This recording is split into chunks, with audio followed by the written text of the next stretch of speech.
Princeton University's Keller Center, educating leaders for a technology-driven society.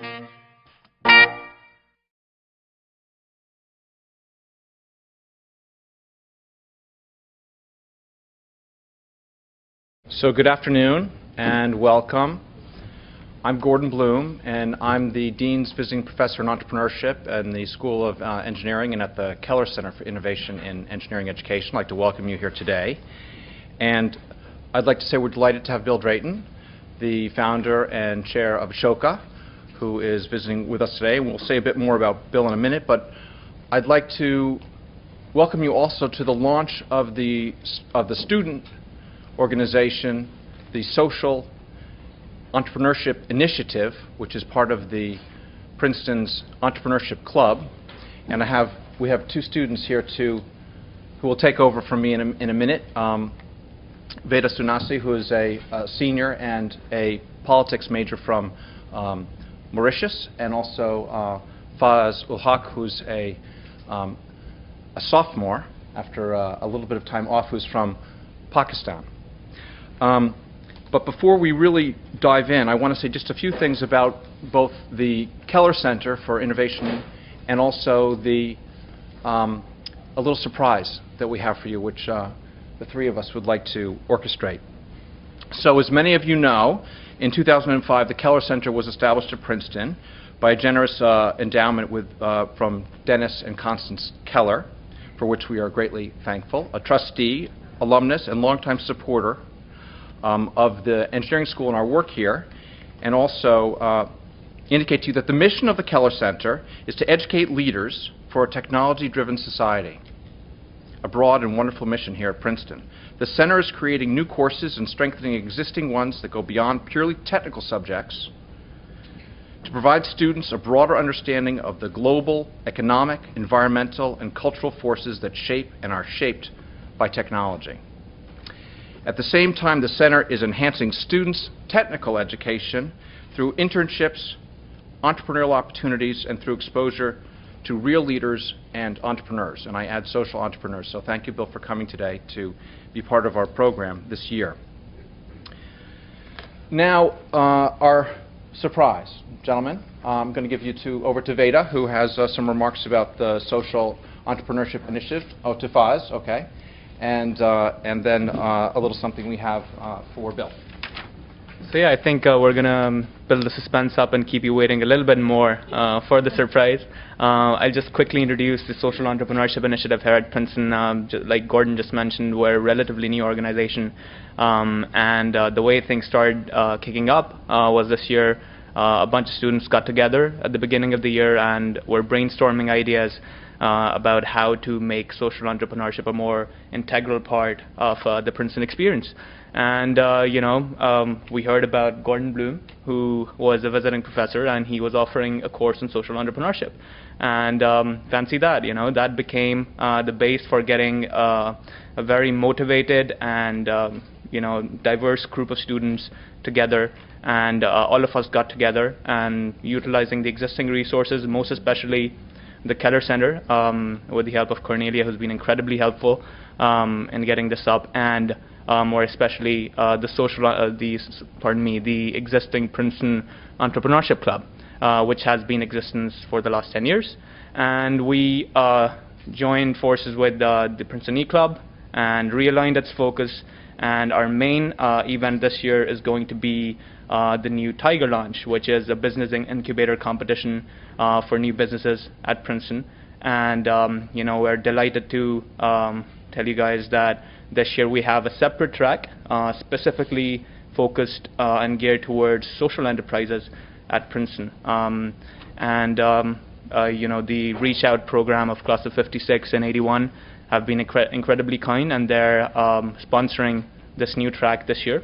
And just for your information, the deadline is tomorrow, and we would for the executive summary. So if you could just come up with a one-pager and submit your idea, we'd be happy to have you as a part of the competition. Great. And yeah, thanks, Faiz. So to kickstart this initiative, we are very happy, proud, and blessed to have Bill with us today. I'm just going to say a few words about Bill. Bill Drayton is a pioneer of achieving social change under organizational principles typically associated with for-profit businesses. As a student at Harvard and Oxford University and the Yale University Law School, he founded a number of organizations, including Harvard's Ashoka Table, an interdisciplinary weekly forum in the social sciences. After serving as assistant administrator at the U.S. Environmental Protection Agency and working for the consulting firm McKinsey, he received the MacArthur Foundation Genius Grant in 1984. With the funding provided by the award, he devoted himself full-time to launching Ashoka, and in 2005, Bill Drayton was named one of America's 25 best leaders by U.S. News and World Report, and he's widely credited with popularizing the notion of the social entrepreneur. And here for the surprise, so as part of the Social Entrepreneurship Initiative, and we hope this to become an annual feature, we would like to present Bill Drayton with the first ever Princeton E-Club Social Entrepreneurship Initiative iCube Award, the award for innovation, inspiration, and impact. And this award is to honor people in the field of social entrepreneurship who, by virtue of their work, have inspired others by their innovative approach to problem solving and have created long-lasting impact. So, Bill, please.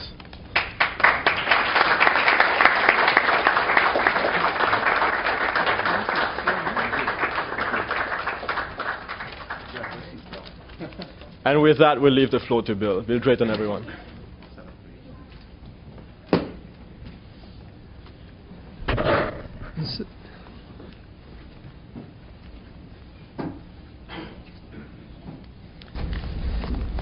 This has to be the quickest way of improving one's IQ that one has ever run into. Princeton's reputation precedes it. So I am honored here to be here at the beginning of the initiative. It's, in many ways, it's a measure of how this movement is moving out. If you think 5, 6, 7 years ago, except for Gordon at Stanford and a few other little islands, there was almost nothing happening. And then it started spreading faster and faster. And I think what that reflects is that we are just now reaching a tipping point historically, a very, very big tipping point. So I'm going to come back to that. But in fact, what I hope to do in the first half hour, and then we have hopefully the other half for conversation, is lay out what that historical change is, what it means for all of us. Those are the two basic points. There's some building blocks to get there. So to give you a sort of preview, the agricultural revolution was the last change of this magnitude. And the biggest changes are not technology, with all due respect to the engineering school across the street, but when you have a fundamental change in the structure of human society. So agriculture produced a surplus, a few people moved into towns, and all of a sudden you needed new ethical systems, new ways of organizing. We've had 10,000 years of the results of agriculture. A few people moved into Jericho, but everyone else had to stay on the land. And so we've had small elites being aware and running everything for a very long time. That's how we think about it. And part of the contract is, you know, you come to Princeton because you're going to be part of that elite. But there is the other 98%, and that model, which was sort of carried to an extreme by Henry Ford in the assembly line, is just simply breaking down. Now, why is that? It's simply because around 1700, business broke the old traditional system. It basically said, anyone with a better idea, if you implement it, we're going to make you really happy and we're going to copy you. And that started compounding productivity growth and has really driven the history of the last 3 centuries. The result is that the rate at which change is accelerating is now quite rapid. And it's a classic accelerating curve. It's getting steeper and steeper and growing faster and faster. Well, why? Because you have more and more people creating change, and more important, you have more and more combinations of people and combinations of groups of people coming together like a giant global kaleidoscope. And so the rate and intensity and diversity and multiplicity of simultaneous change is all accelerating. We're reaching a point now where the Henry Ford model simply can't work. The old model was a few people told everyone else what to do. Now you say manage because that's a nicer word, but basically you set up a set of repetitive functions. Well, okay, if things aren't changing very much, that sort of works. But when things change very, very fast, that doesn't work. It just simply fails. And we're now at the tipping point where the old system is dying. The dinosaurs are crashing all around us. And we have very strong islands of the new world. And when you get to these tipping points, now they go very quickly. And so we're just at the point, everyone here, where we have a huge opportunity. If we see it, we can really contribute to it. And if I can help contribute to that, that would be a big success from my point of view. This sort of a change is not a small change. It affects everything. The skills we have to have, how young people have to grow up very differently. You have to manage everything differently because the old top-down pyramid doesn't work. It has to be a very open team of teams. And that affects every sector. What I was told when before coming, that one of the questions that many people would have is, how can I use the education and entrepreneurship and technology and various different backgrounds people have, not to go into finance necessarily or even law, and is there a future in the social sector beyond Teach for America? And the answer is yes. There's a huge set of choices, and it's just going to grow very rapidly.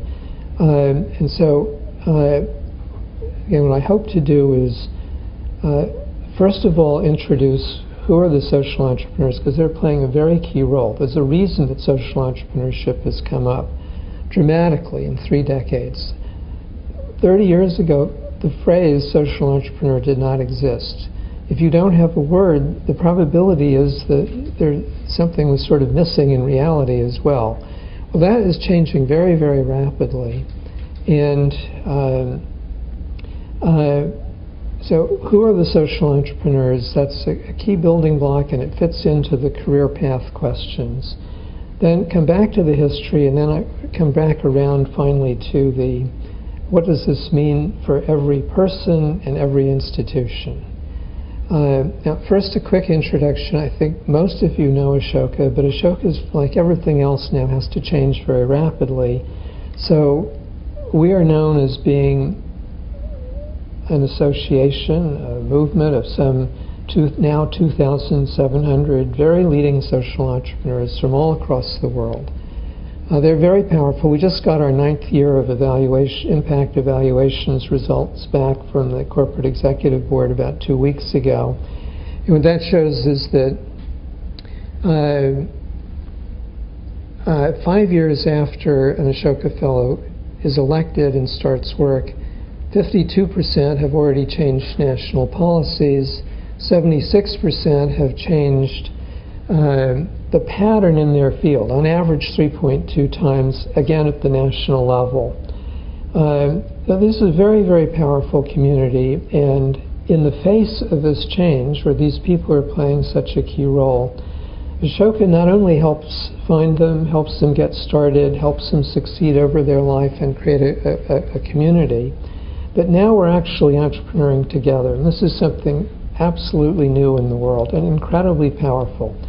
So that's who we are. That's why we're privileged to be able to see these patterns. All right, so now, if I may, let me introduce you to a couple of social entrepreneurs. And I'm going to start with a simple question: what's the most powerful force in the world? We think it's a big idea, but only if it's in the hands of an entrepreneur. It's that combination that really moves things. Now, as I go through the next 1 or 2 examples, the first one or two examples. If you ask yourself, what are the common factors? If you want to be one of these people, what do you have to do? And if you want to find them for investment or collaboration, what are you looking for? So I hope I do this right now. Okay. Mary Gordon, we elected about 4 years ago. She was a teacher in Toronto. And she saw a problem. More and more of the children were coming to her class, and when another child made them uncomfortable, their only response was aggression, which of course invites aggression back. And every time you go through that cycle, it gets deeper. And the probability of those children being able to play in the modern world gets less. And the prospect of the school being an attractive place to live in is also less. So she gave herself permission to say, I'm going to change this system, not just for my class, but for growing up in general. I give you a clue. You're now onto a clue of one of the things that defines an entrepreneur. And she immediately, automatically was asking, how do I change the whole school system? Well, you know, that's sort of difficult. School systems are a bit resistant. So it has to be really simple. I jump ahead to some impact measures. 4 years later, she's gone from 2 schools to 2,000 schools in Canada. There are 5 other countries engaged. The first 18 schools have started in Seattle this fall. And the Canadians who have good statistics on bullying rates come down and stay down. Now, what does she do?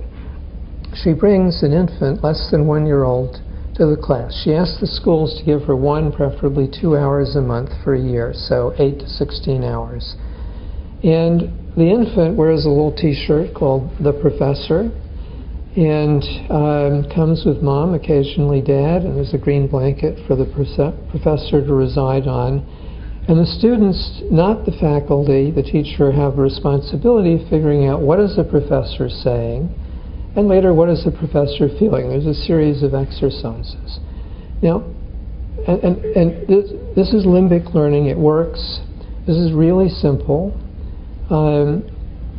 Anyone in this room could have figured that out if we had given ourselves permission to look and see the problem and then figure out what's a simple solution. There's no rocket science here. Blast. I always do something untoward on these podiums. So why is this so important? Well, those children have a possibility of a future if they have the social skill of empathy. Now, the faster the world changes, the less of a human life that is covered by rules. And if you don't have the skill of empathy, which is not genetic, it's a learned skill, it's a very complicated learned skill. If you don't have that skill, you are going to hurt people and you're going to disrupt institutions and you are out. They don't care if you have Sanskrit or computer science. Now that's, we believe, the single most important reason that 25–30% of the world's people are marginalized, which is the cruelest, most awful thing you can do to anyone and is a disaster for society. There are people not too far from this campus who are in that position. They belong to communities that do not have this skill. They're not getting it on the street or in the school. Mary is a solution. Jill Violette is a Californian fellow, and her idea is quite complimentary.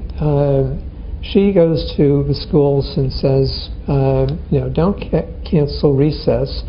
Let me hire a local young person, and we will run recess so that it's an intensive experience in group play, which is, of course, group play is how young children practice this set of skills. You can see these two fellows' ideas fit together. She's in 10 schools now, 10 cities now, 170 schools. She expects to have about 1 million low-income students in this country having this experience by 2012. By then she'll be in 28 cities. So again, is this rocket science? No, but it's a very practical solution that works and that's really important. And the power, now I could give you, there are 500 Ashoka Fellows dealing with children and young people. And their ideas fit together like a giant mosaic. I'm going to come back to this theme about children and young people in a minute, but I just wanted to assure you that Ashoka is not only about this. The central figure in this picture is not an Ashoka fellow, but this is a giant African rat who is actually quite smart and has a really good sense of smell and is quite light. Now, what is this rat doing? The rat is sniffing whether or not there are any landmines there. Now, a human or a dog that makes a misstep, that's the end of them. But the rat is light enough that they don't explode, but they've got a very good sense of smell, and they can smell these things. The same rat, is, through the same fellow, is also a frontline test for TB. You take a bunch of samples of spit, and the rat smells them, and I don't know what it does. It signals that this one is TB. And I thought this would be a good example because I figured there'd be some technology-oriented people around, and this would give some sense of the diversity. One more case, and this is again, in case there's anyone with a business or finance background. This is another aspect of education. This is a Colombian fellow, Felipe Vergara, and what he gave himself permission to see that the way we finance education in most of the world is really, really dumb.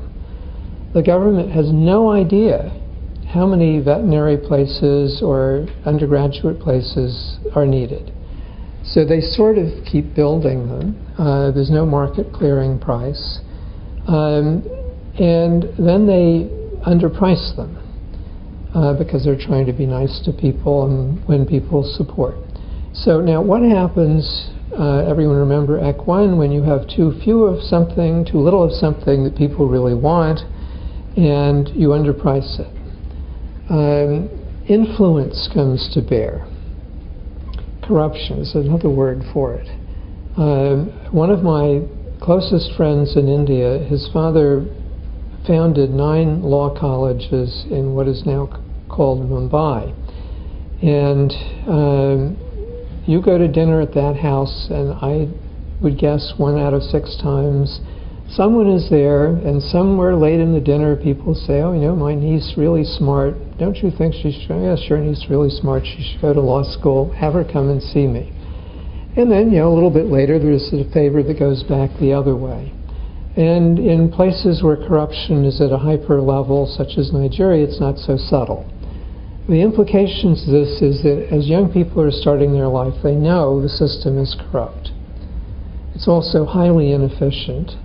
And for the people who are poor and middle class who have to borrow to pay for even if it's only 1/3 of the real cost, that system doesn't work. If they fall ill, then the thing clanks along, beating them down. The array of choices are limited. Right, so what Felipe has done is he's created a series so far of 17 for-profit human capital funds. You could invest in any of these, any of the new ones. So one will be for 10,000 Peruvian undergraduates. A relatively recent one was for Mexican students with disability. Well, you don't know what any one student's going to earn, but a group that size, you do know what the pattern of earning is going to be. So you can predict what the revenues could be at various charging rates. So what he does is he said, you graduate, we give you the funds for going to school, you sign this, we hope, litigation-free contract, and for 15 years you have an obligation. If you are ill, you don't pay anything. If you earn a little, you pay a little. If you earn a lot, you pay up to 15% of a lot. It's calculated to have about a 20% return. Now, you could see where that's heading. More and more, once this is established and is perceived to be safe, your friends at Goldman Sachs and UBS, they'll be happy to sell you a nice 8% return in something that's doing something socially very useful. The capital shortage in education is gone. With the shortage being gone, the roots of the corruption system are swept away. The system has an incentive the funds have an incentive to inform students and parents, this place is really not so good and don't waste your money there. So information is flows, but anyway, you can see.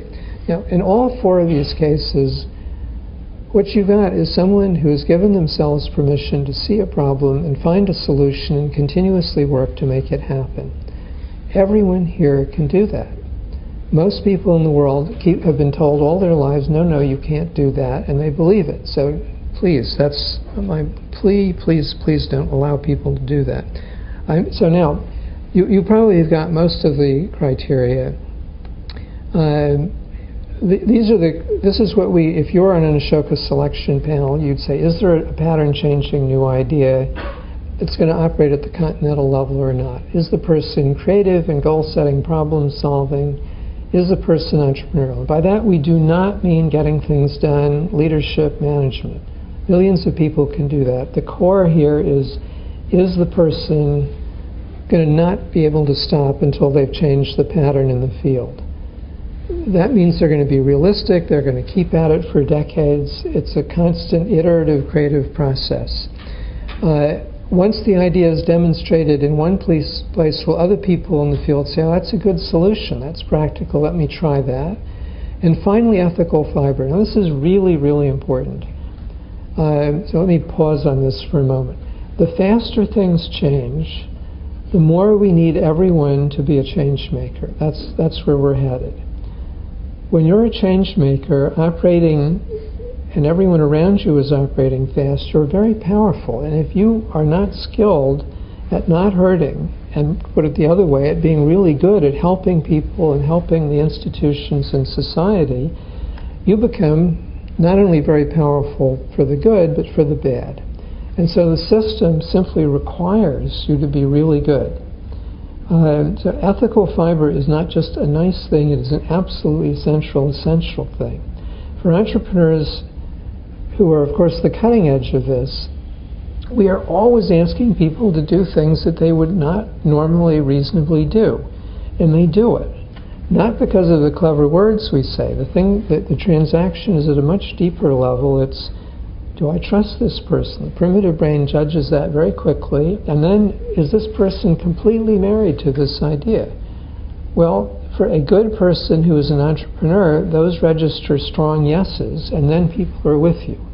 And then they'll listen to your words. If you don't have that, the thing doesn't work at all. So this is just completely fundamental, and it ties into the point I was making earlier about just how critical having the skill of empathy is. That's the underlying skill you have to have before you get to teamwork or leadership or change making, which is the 4 key social skills. And just ask yourself, how many people running elementary schools know that they're failing if there's one second grader who's not mastered empathy? It's not even in the discussion at the moment. So that's an example of the opportunities we all have to change this picture. Now, I gave you the most recent results. This is a summary of the first 7 years. It's very steady over time. People don't quit this sort of work. They love what they're doing, so they stay at it, 97, 98%. You've got the second bar is the number, roughly 90% have had independent institutions copy the idea. And then over the 9 years we've been doing this, it ranges from 49 to 60%. And as I say, last year it was 52%, have had national policy change because of their intervention within 5 years.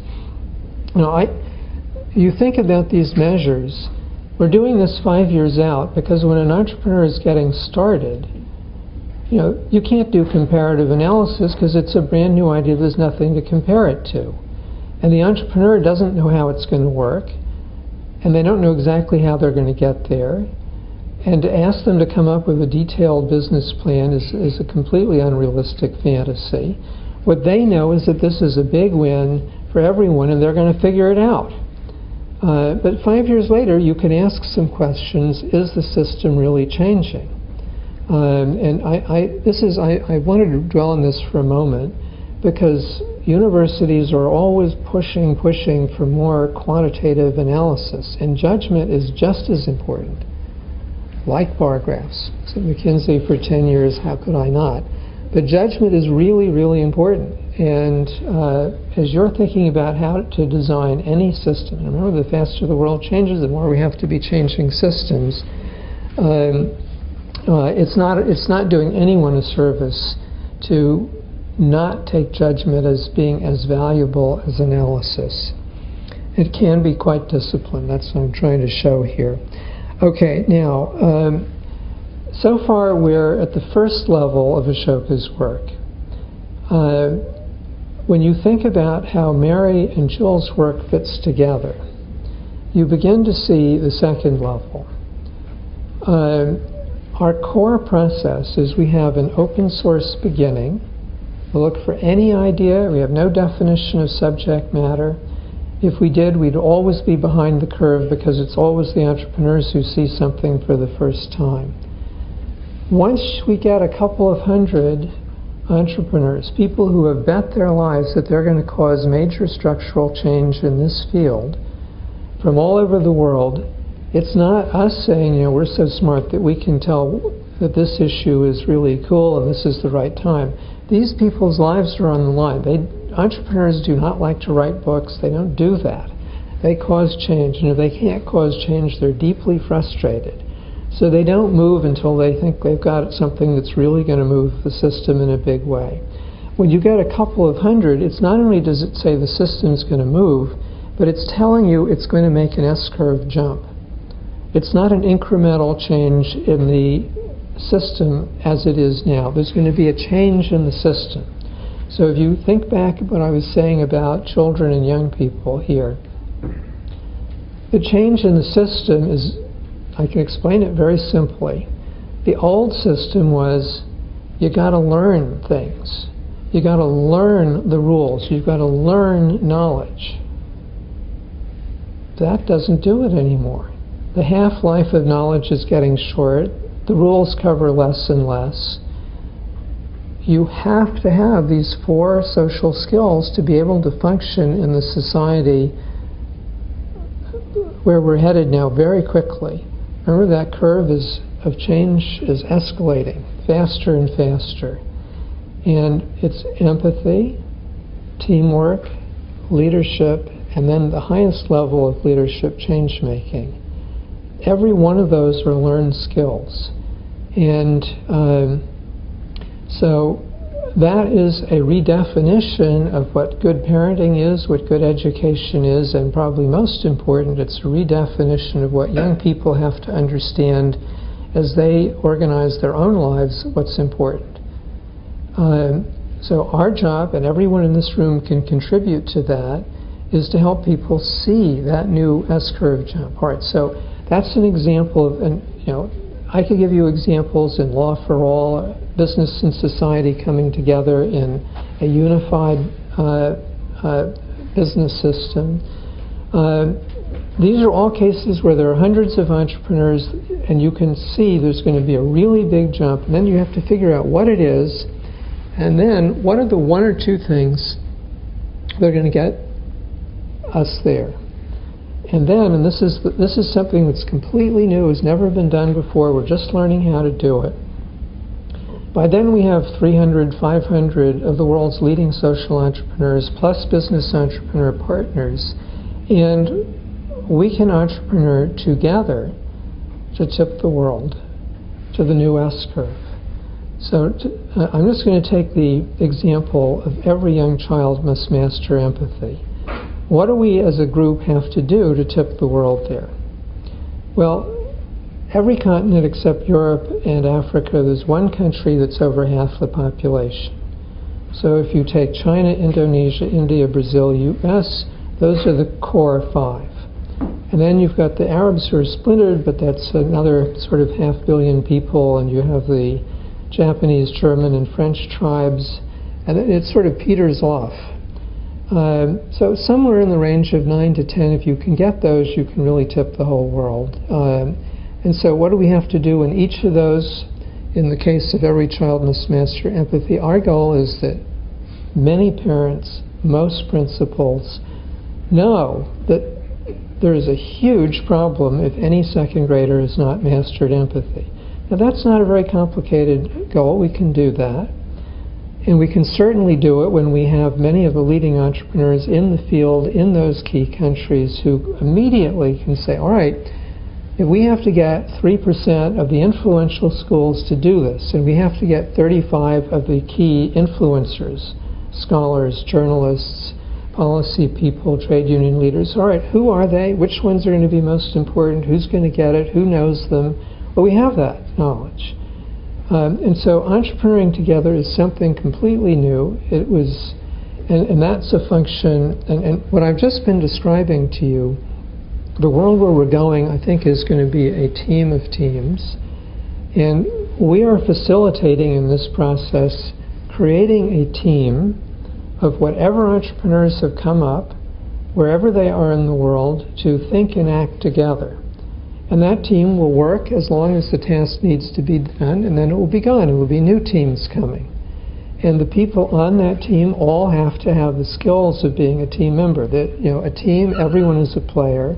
And in the world we're going to be a player means you've got to be a change maker. This is a radically, radically different world. And, you know, so we're living through this change just as much as any sector in society. And it's very exciting, but it's also, you know, if we fell behind on this, we would not be in business long. Now, so again, you already have much of this change that's coming. So let me go back to the history. Again, agriculture, small surplus, few people run everything. That no longer works because we need to be a team of teams. And that means everyone's got to have the skills to be a player, has to be a change maker. Well, now, so let me ask you a couple of questions. I guess you know that basic backdrop. You know that the rate of change is accelerating. And mathematically, anyone who's better at math than I knows what that curve means. It took 50 years for the main cities in this country and around the world, who are the center of prosperity and energy in the industrial era, to die, because they didn't make the jump to this new everyone a change maker world. Silicon Valley's lemon groves became a news center. Bangalore, a sleepy cantonment town, became a news center. But how many other cities didn't make it? Well, that took 50 years. This next time we maybe have 10 or 15 years, because the rate at which change is moving. If we don't change what's happening with children and young people in this country now, we're not going to have a population able to be a team of teams, and we are toast, as long as someone else gets there faster than we do. That's true for a company, a city, an ethnic group, whatever. Ask yourself, what is the key factor for success for any group? It's not technology. The half-life of that's getting shorter. Ditto marketing, ditto natural resources. You would think that natural resources would get more and more expensive as there's more and more people in activity. No, the secular line of commodity pricing is going down because we substitute faster and faster. So the one thing that's sustainable competitive advantage is what proportion of the people in this city, country, company, citizen group are change makers, at what level, how well do they work together. Let me see if I can jump here. You probably recognize these two. These two created one of the first Everyone a Changemaker organization, the Jesuits. It's 450 years old. It's outlived virtually every corporation, because there weren't even corporations existing when they got started. It certainly outlived the Fortune 500 of 20 or 30 years ago. Now, this is an example when a profound change like this gets underway. We already have islands that tell us what it's going to be like. The Jesuits, whenever you talk to someone who was ever a Jesuit, they let you know sometime in the first 4 to 8 paragraphs after you meet them, because they're so proud of it. the Jesuits' exercises say, step back, and are you doing the most you possibly can in works and faith? And then a little bit, this is a regular exercise for every Jesuit. And are you doing it in love? Well, that's, what I've just been saying about what defines an entrepreneur and how it's got to be based on underlying ethics. Well, surprise. These people, the popes have tried to kill them. Everyone's been upset with them. They can work with people in the building communities in the Amazon. They can work with the Chinese emperor. Right. Silicon Valley, what is it? It's a huge magnet. If you're a change maker, you don't go to Sioux City, with all due respect to Sioux City. You want to go where the other change makers are. The institutions there are competing to get the best change makers and help them work together in the best possible way. That's Google's advantage. If it loses that advantage, it's toast. Well, and all this feeds on itself and builds. So we're not imagining the future. We can see it right in front of our eyes. So there you've got it, Silicon Valley versus Detroit. And every human institution has that choice now. Where is this going to head? I'm very optimistic because I think we're just now about to go through the awareness tipping process. The islands are there. It's clear the old system doesn't work. More and more people, when you talk to them about their 15-year-old daughter or sister and say, well, if she's not practicing change making, where is she going to be in 30 years if she doesn't have those skills? And people now say, oh, that's a problem. That's because we're so close. All I'm doing is giving words to describe the reality of where we are and where we're headed. And once people see it and they see that other people are seeing it, then they move. Once you have one hotel company that does this and it becomes dramatically more competitive than the others, they have a short period, they either shift or they're toast. So this is going to come, we're at the tipping point now, and that's why this is so urgent. And also, going to people's careers, that's why this is such an amazing moment. If you see this and you give yourself permission to be a player in this change, you can have a huge impact because there hasn't been a time since the agricultural revolution when bigger, more fundamental, more hopeful changes are afoot. And unlike agricultural revolution, this is not going to take a few thousand years. This is moving very fast. So in the professional lives of everyone in this room, there's a huge opportunity. You just got to see it and give yourself permission. When you think about it in terms of, I'm now on the relevancies for everyone. If you care about a young person and that 15-year-old or 12-year-old says, I'm sort of thinking about a virtual radio station or tutoring service, you'd say, yeah, that's a great idea. Don't let anyone tell you you can't do that. Because a lot of people will. In most schools, the youth culture is not competent. They don't know how to do this because we made it really difficult. That's not true at Andover. There's a student organization for every 9 students there, and the students are in charge. But that's not what's happening in the normal middle school or high school in this country. Where does any young person have the real freedom to do something?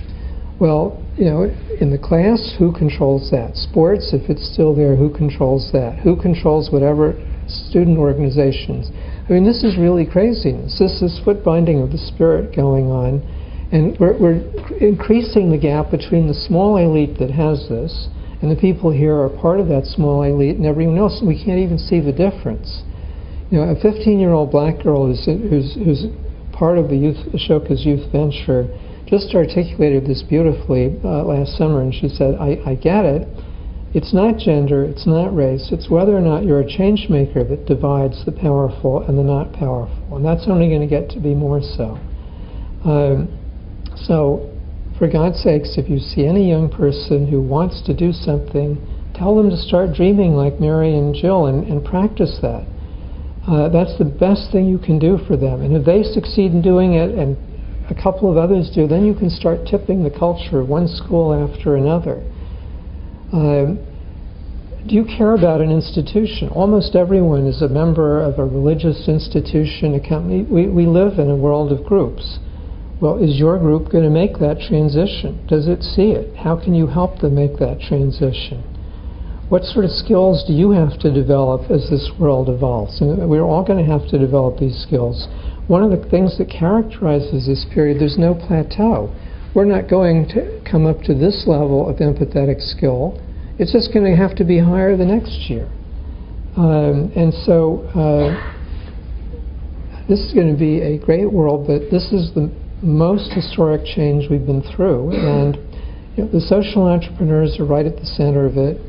They come up, our job, what do entrepreneurs do? Our job is to see the new patterns and make them happen, to change the system. That's what distinguishes an entrepreneur from a change maker. In doing that, they're role models, and they're also mass recruiters of local change makers. And this is one of the only differences between business and social entrepreneurship. The business model is you capture a market and you dig a moat. Social entrepreneur says, no, we want to change the world and we want everyone to follow us. And we make our ideas accessible and safe and easy to use. And in doing that, we're saying to people, please stand up. You be a change maker too. Well, that's part of the engine of getting to an everyone a change maker world. So this is, once you see it, it's really easy. And it's fun, and it's incredibly exciting because it's about giving. And what people want to do more than anything else is to express love and respect in action by giving. Okay, so that's my overview here. And so it's over to you. What should we talk about?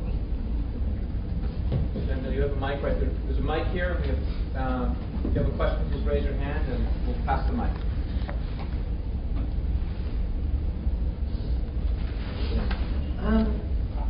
I'm interested if you could say something a little more about the idea of a team, because it seems... Jane, why don't you just identify yourself? Sorry? If you would identify yourself. Oh, yes. So I'm Jane Harrison. I teach in the architecture department.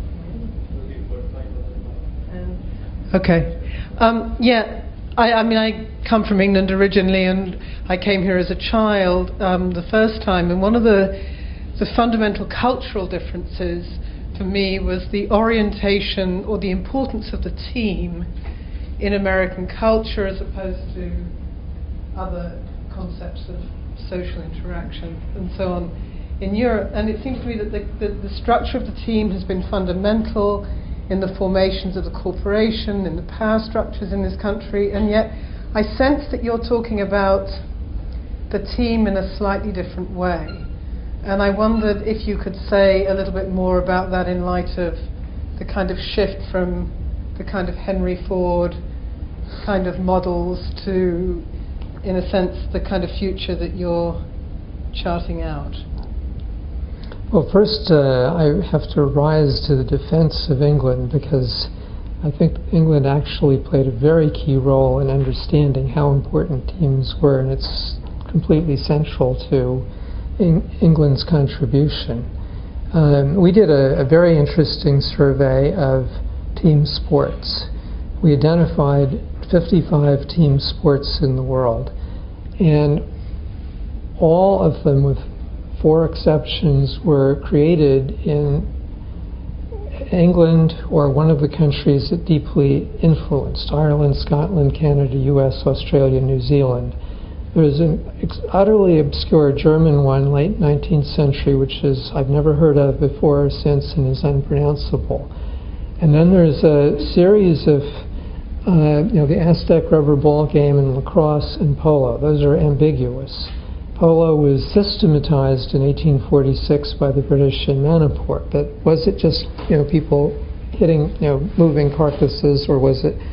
But it's just overwhelming. And why? Because part of this revolution, which England was so central in, once you have decentralized,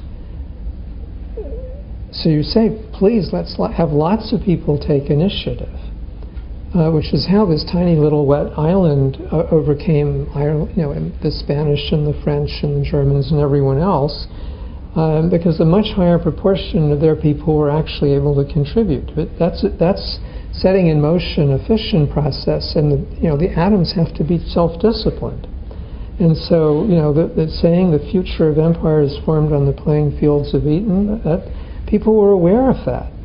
And so I think England is not innocent of contributing to this. But of course it's different because, when a curve goes like that, the level of skill that's required is very different. If you think about the Sermon on the Mount, it's an early stage of empathy. Do unto others as you would have others do unto you. I mean, it's not you really understanding who they are, which is a higher level of empathy, which we have to have now. So, and this is, of course, one of the challenges. The level of skill, empathy, teamwork, leader, all four of them, the level of skill is getting higher and higher as the world gets more complex. But the basic idea of a team is that everyone is a player, and when the ball comes to them, they run with it, but they run with it with the whole in mind. And now it's got to be not just a small team, but a team of teams. You've got to think about a much more complicated set of joint objectives.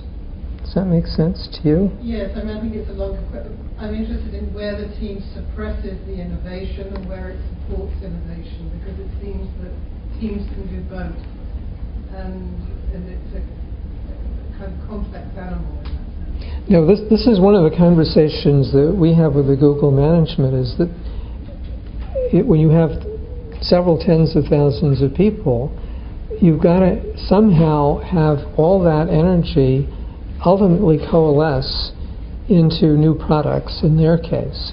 In our case, it's looking out of the 500 and saying, all right, you got to learn social skills, not just memorize knowledge and rules.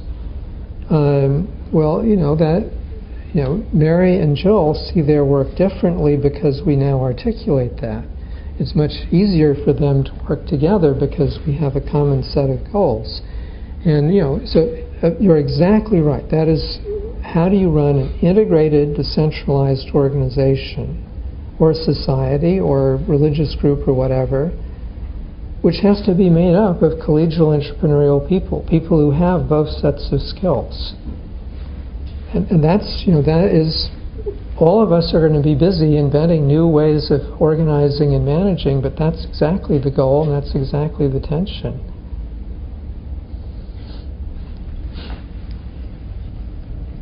Where do you see the most resistance?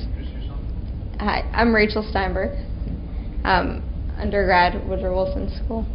And I also work with Gordon on the social enterprise class. I was just wondering, where do you see the most resistance to these ideas and why you think that is? It's a really good question. What immediately comes to mind is a video I saw with an 8-year-old friend not so long ago, where the little mammals were ducking for cover from these very large, extremely ugly creatures that were somewhere between birds and dinosaurs. I didn't know there was such a thing. Of course, this is very threatening, and getting through this transition is very hard, and we're seeing a lot of the symptoms of that. If you are trained as an engineer and you can't understand this social dimension, that's pretty threatening. And they're very, look at the anger we have in some communities in this society who are out of the picture. You read Jeffrey Canada's autobiography. He describes communities, South Bronx, when he was growing up, where the culture is, don't be a victim, respond with aggression. It's a completely coherent culture. It's totally enforced. Well, how on earth is a kid growing up in that culture who doesn't run into Mary Gordon, how is he ever going to learn these skills? And if he doesn't, what happens? Well, those people get rejected. We have maybe a quarter of the young African Americans in Washington, males, going to jail in the course of a typical year. No one is really happy in this picture. it's completely socially dysfunctional. I mean, how many people at General Motors are really happy today? So how do we help people through this very rapid rate of change? I am optimistic because I think once you get through the awareness tipping process and people could see it and understand it, it's not that hard. I mean, the good news is that 70% of the world's people have learned enough of these skills in 1 century to be in the game, or at least they're not out of the game.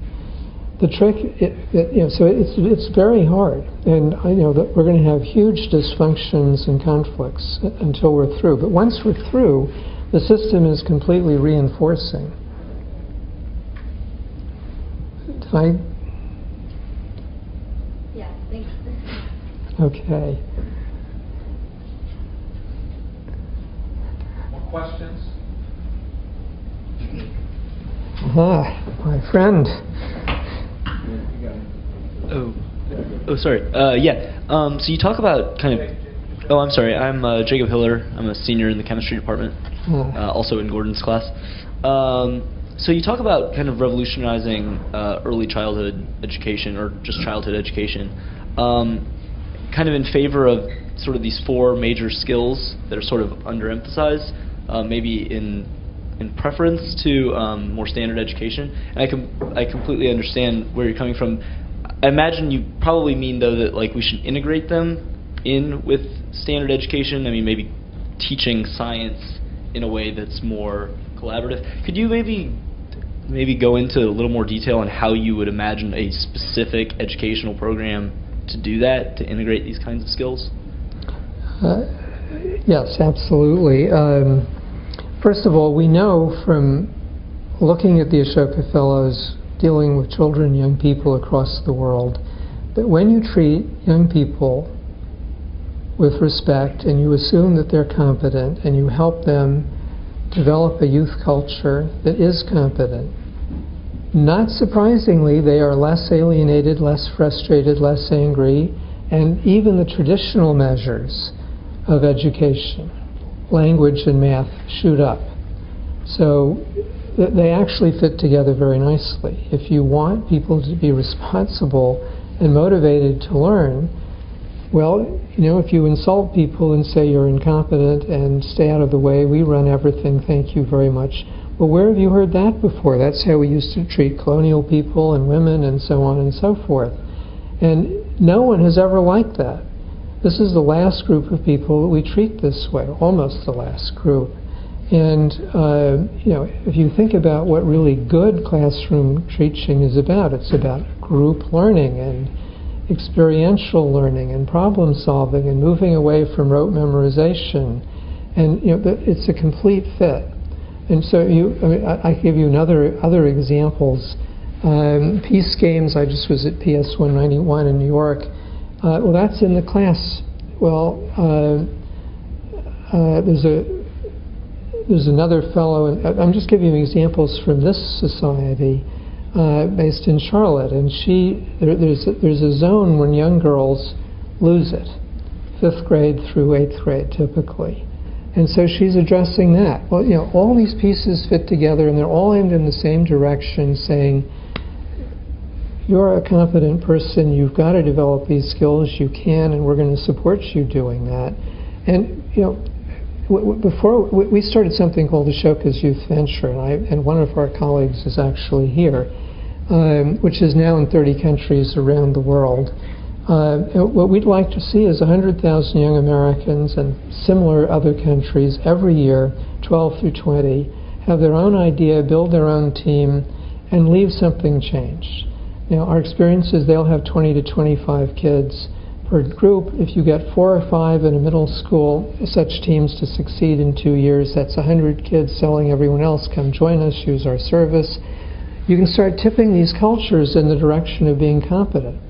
And then anyone who's trying to reform the school in a good way in terms of teaching, all the other pieces start reinforcing one another, and it reinforces the movement to an everyone a change maker world. And parents get it, and if the kids are getting it, it helps the parents see it.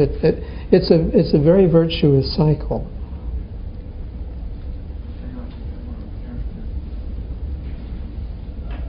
My name is Sam Daly-Harris. I'm director of the Microcredit Summit campaign and a resident of Princeton. I'd like to ask two questions. The first is, and I may have misidentified this, I've hung out with some amazing social entrepreneurs, and I've always described them as A, rule breakers, and B, they didn't have training. Muhammad Yunus' training was in economics, and Fazal Abid of BRAC came from Shell Oil, and Ingrid Munro and Jamie Bora in Kenya was an architect and urban planner. They didn't know any of the rules of A, banking, and B, had no compunction about breaking whatever maybe the perceived rules were of microfinance. The first question is about, have I misidentified this as to people are not only rule breakers, but they often come in not even knowing the rules, and so consequently not tied to them. Second question is, I've been around a number of young people in the last year where it's been very, I'm a social entrepreneur, and there's some kind of desperation around it, and where the people I mentioned earlier, they never said they were social entrepreneurs, and they had all the time in the world, in a sense. They just sort of trial and errored their way. In a sense, they weren't stuck with their first idea. They had some kind of luxury of time, although of course they were confronted by famines and slums and other things, but it wasn't. So do you see any disadvantage to being driven to be a social entrepreneur as compared to these folks I mentioned, who it was more in the course of life itself that they did what they did, rather than like, oh gosh, it's already 4:30 in the afternoon, I'd better be a social entrepreneur by 5 kind of thing. And there's this kind of urgency that might have people miss some of the biggest opportunities that just are a little farther over their horizon. Well, for those of you who don't know, Sam is one of the great social entrepreneurs. Oh God, I've done something. What am I supposed to do? Right. Sam created Results, which is the first major organization all across the country in a grassroots way, pushed for this country to be engaged in intelligent development around the world. And then he formed a partnership with Yunus to do, which I think was the most important thing Yunus has done, actually, which is not invent microcredit, which he didn't, but to be the first person to take a major social change and market it across the world. And this quiet reference to the Microcredit Summit, Sam is the first person who has basically stepped in as a private citizen social entrepreneur to do what previously required the United Nations to create a World Summit to get everyone to agree on a standard and set of goals and then make it happen. All done very modestly but with great power. So he speaks with real authority here. So entrepreneurs, good entrepreneurs don't even see boundaries. They see what needs to be done, and the boundaries don't make any sense, so they just don't waste any time worrying about them. I mean, except you've got to deal with people who get upset with you. But so the first part, I think, is true, and the second is, I think, you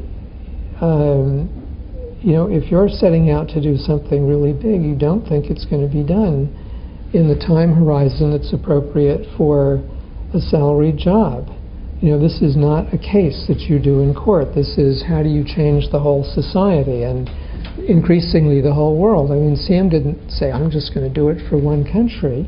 He's going to get the whole world to do this microcredit thing, and he was going to force the World Bank and everyone else to do it. Well, you know, if you have a really big goal and you understand how society works, and you furthermore know that you don't really know, as I said earlier, exactly how you're going to get there or exactly how it's going to work, you know it's going to take time. Now, it doesn't mean you're not impatient, you aren't always pushing, entrepreneurs are, but it also, you have, I think, a different sense of time horizon, which is, you know, it's military strategy, the importance of depth. Well, I think entrepreneurs have time depth in their self-definition. And what would you say, Sam? I bet you have a point of view about this.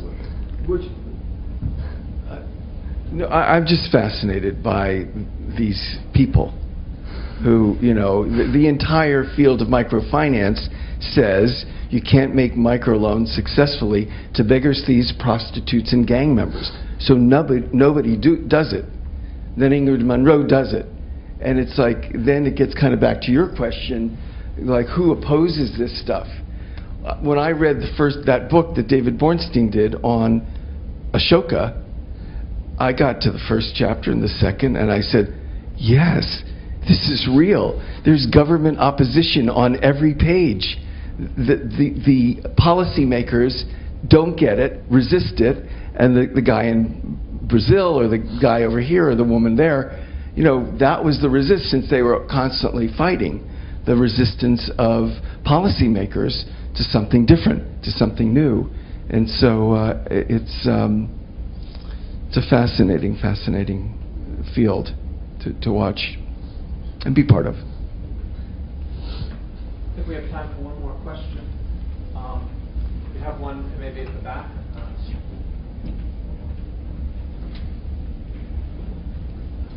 Hi, my name's Dan. I'm an undergraduate. Also taking Gordon's class. Kind of on the question of resistance. You talk about the woman from Toronto and going from 2 schools to 2,000 schools. And yeah, the question of how do you really make these things expand, especially in the face of resistance? The project that I'm working on in Gordon's class, we have an idea about healthcare communication and ways of really effectively dealing with that. And that's a field where there's a lot of people who've been in the field for a very long time and a lot of research. And if we find that what we're doing works, how do we get a domino effect, or how do we get that idea out there? So yeah, that's my question. How do you really deal where there's a lot of resistance? And what is the idea? So the project that we were working on is use the community-based initiative to address women's cancers in an African nation, where we see some forms of traditional media not having the same relevance. Well, I don't know the exact answer there, obviously, but the fact that you're asking the question means you're most of the way there. So, what are the available channels? What are the ones that are developing? What are the ones that exist in other areas that may have nothing to do with health, that are reaching the same people effectively? And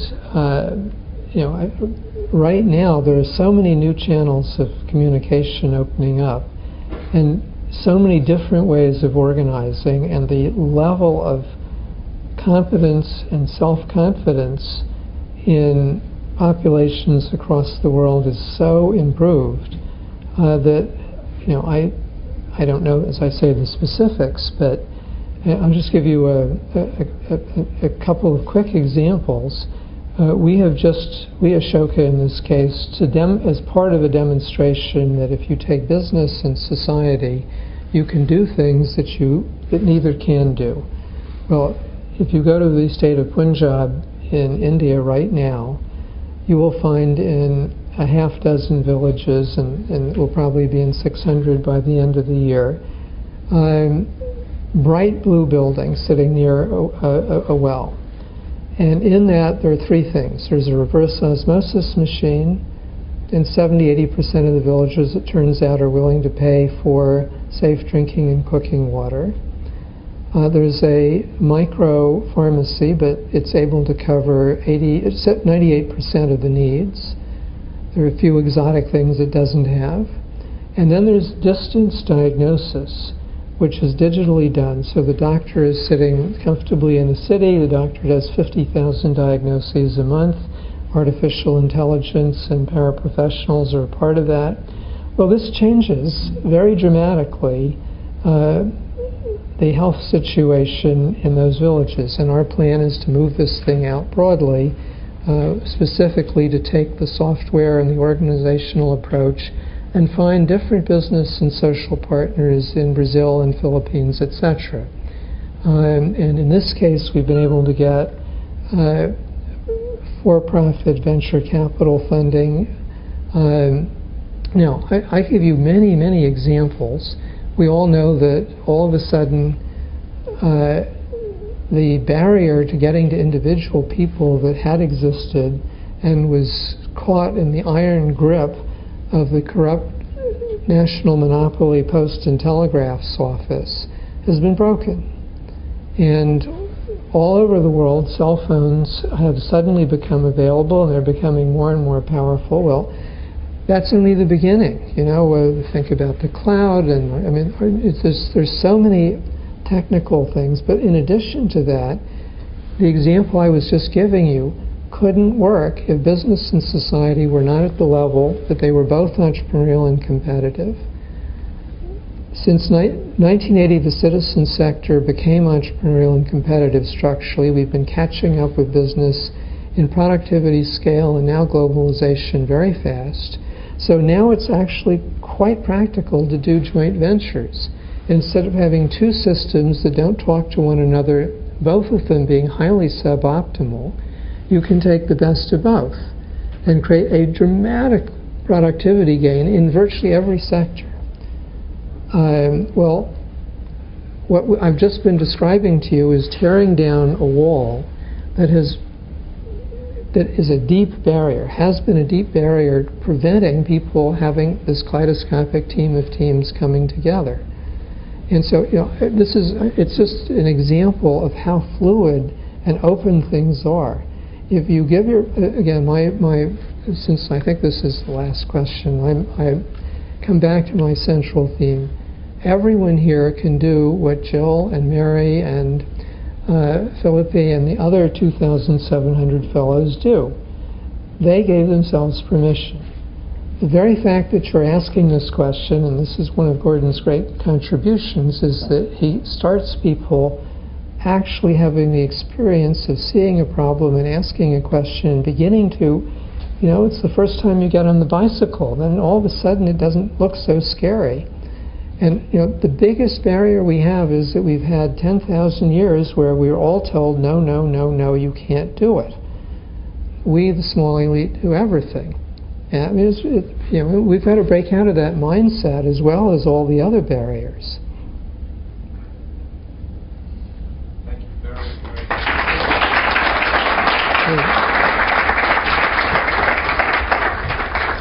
Thank you, Bill, for the leadership and inspiration that you've given us. Thank you so much for coming. We have a reception in the back, and again, such a beautiful and wonderful occasion to have you here at Princeton. Thank you. Wow.